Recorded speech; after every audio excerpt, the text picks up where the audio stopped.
So it's a little bit cool this morning, so we came out to weed the beds, and I'm really excited because okra is coming in and some type of squash, some type of whatever I put there. I definitely added some sweet corn right here. A neighbor gave me a ton of sweet corn. We foraged 1, 2, 3, and 4 rows of Sharons.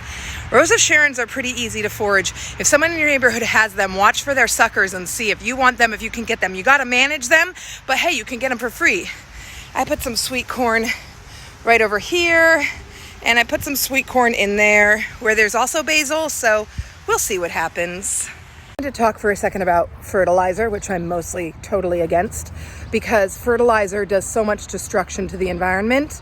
There's so much fertilizer runoff, and it destroys riverways and lakes, and there's just no need for it.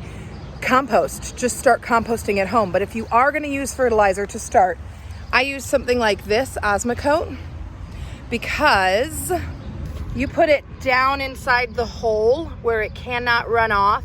It's slow release, and so this is the least damaging type of fertilizer. So really, fruits and veggies, well, fruit bushes could use something like this down when you first plant them. Veggies should just be using compost. There's absolutely no need for fertilizer. And if you're using fertilizer because you want like bigger veggies, that's just stupid, okay? We don't need to ruin our lakes and riverways because you want big pumpkins. So let's put Miracle-Gro out of business. They cause so much environmental damage. I hate it. Just use good compost.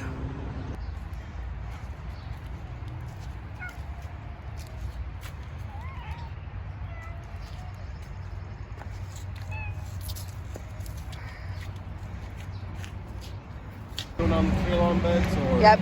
My husband weeded this bed yesterday, and you can see the chocolate mint and whatever mint are living their best lives.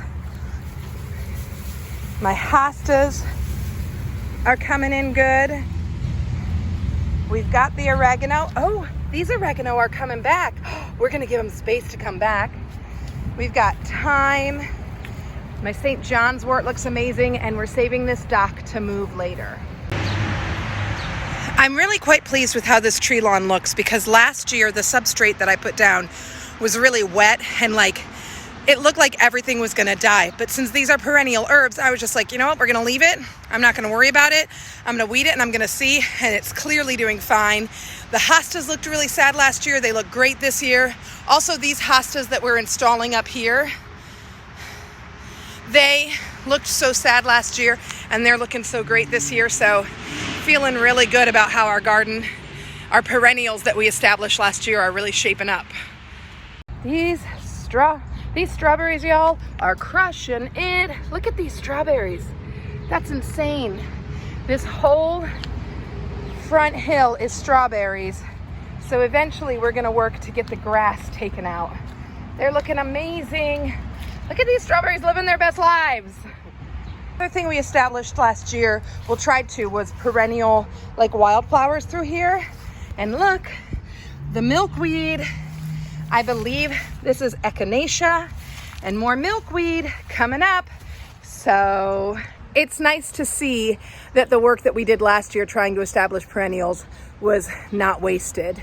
And this year we're gonna try to establish more perennials on this tree lawn on this street over here, and maybe fruit bushes. We'll see if we can get those going. If we keep saving money on foraging stuff, I've got a plan for foraging lilac. So yeah, that's our little update.